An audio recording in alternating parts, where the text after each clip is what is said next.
నమస్తే welcome to 99 TV నేను ప్రియాంక మహారాష్ట్రలోని పూణేలో అత్యంత రద్దీగా ఉండే ప్రాంతాల్లో సోమవారపేట ఒకటి పట్టపగలు ట్రాఫిక్ గజిబిజిగా ఉన్న సమయంలో ఈ సంఘటన జరిగింది. ఆ మహిళ తన కుటుంబ సభ్యులతో కలిసి ఆసుపత్రికి వెళ్లేందుకు ప్రయత్నిస్తుండగా ఊహించని విధంగా నడి రోడ్డుపైనే ఆమెకు నొప్పులు తీవ్రమయ్యాయి. సాధారణంగా ఇలాంటి సమయంలో జనం ఫోన్లలో వీడియోలు తీయడానికో లేదా చూసి వెళ్లిపోవడానికో ప్రయత్నిస్తారు. కానీ అక్కడ సీన్ రివర్స్ అయింది. ఒక నిండు గర్భిణి భారంగా అడుగులు వేస్తూ రోడ్డుపై నడుస్తోంది. అప్పటి వరకు అంతా మామూలుగానే ఉంది. కానీ మరుక్షణమే అక్కడ ఒక అనూహ్యమైన దృశ్యం ఆవిష్కృతమైంది. అకస్మాత్తుగా ఆ మహిళకు తీవ్రమైన ప్రసవ నొప్పులు మొదలయ్యాయి.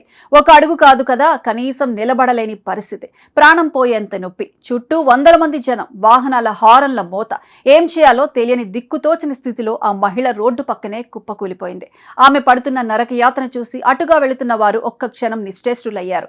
ఆసుపత్రికి వెళ్లేంత సమయం లేదు. కనీసం వాహనం ఎక్కే పరిస్థితి అంతకన్నా లేదు. సరిగ్గా అక్కడే మనుషుల్లోని మానవత్వం మేల్కొంది.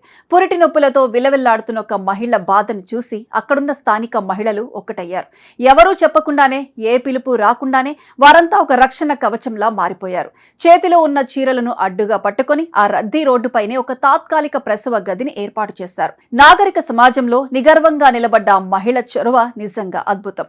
అయితే రక్షణ దొరికింది, కానీ వైద్యం ఎలా? ప్రాణం పోసే దేవుడు ఎక్కడా అని అందరూ ఎదురు చూస్తున్న తరుణంలో ఒక అద్భుతం జరిగింది. ఒక దేవదూతల అదే దారిలో ఒక మహిళా డాక్టర్ ప్రయాణిస్తున్నారు. రోడ్డుపై గుమిగూడిన జనాలను, అక్కడ జరుగుతున్న పరిస్థితిని గమనించిన ఆమె ఒక్క క్షణం కూడా ఆలోచించలేదు.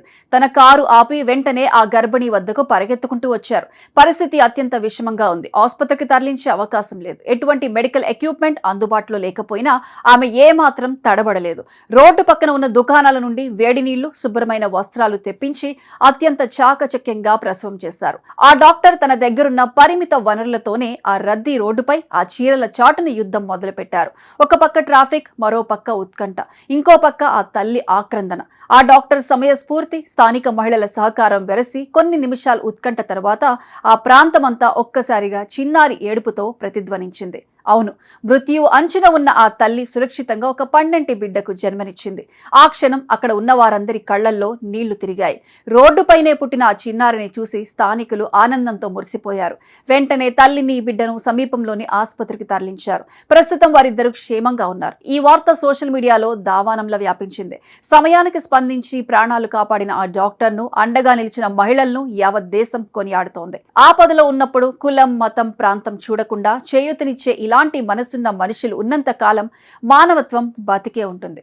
ఆధునిక కాలంలో మనం అత్యాధునిక ఆసుపత్రులు, స్కానింగ్ మిషన్లు, రోబోటిక్ సర్జరీల గురించి మాట్లాడుకుంటాం. కానీ ప్రాణం మీదకి వచ్చినప్పుడు ఒక డాక్టర్ అనుభవం, తోటి మనుషుల సహకారం ఉంటే రోడ్డు మీద కూడా ప్రాణాన్ని నిలబెట్టవచ్చని ఈ ఘటన నిరూపించింది. ఆ తల్లి తన బిడ్డను ఎత్తుకుని నవ్వుతున్న ఫోటో సోషల్ మీడియాలో వైరల్ కావడంతో నెటిజన్లు ఆ డాక్టర్ను రియల్ లైఫ్ సూపర్ హీరో అని కొనియాడుతున్నారు. పూణే వీధుల్లో జరిగిన ఈ సంఘటన నేటి సమాజానికి ఒక గొప్ప సందేశం. ఆ తల్లి నవ్వు, ఆ చిన్నారి ఏడుపు, ఆ డాక్టర్ సాహసం, ఇవన్నీ కలిపి ఒక అందమైన మానవీయ దృశ్యాన్ని మన కళ్ల ముందు ఉంచాయి. నిజమే, దేవుడు స్వయంగా రాకపోయినా ఇలాంటి రూపాల్లో వచ్చి ప్రాణాలు కాపాడుతుంటాడని ఈ ఘటన మరోసారి నిరూపించింది.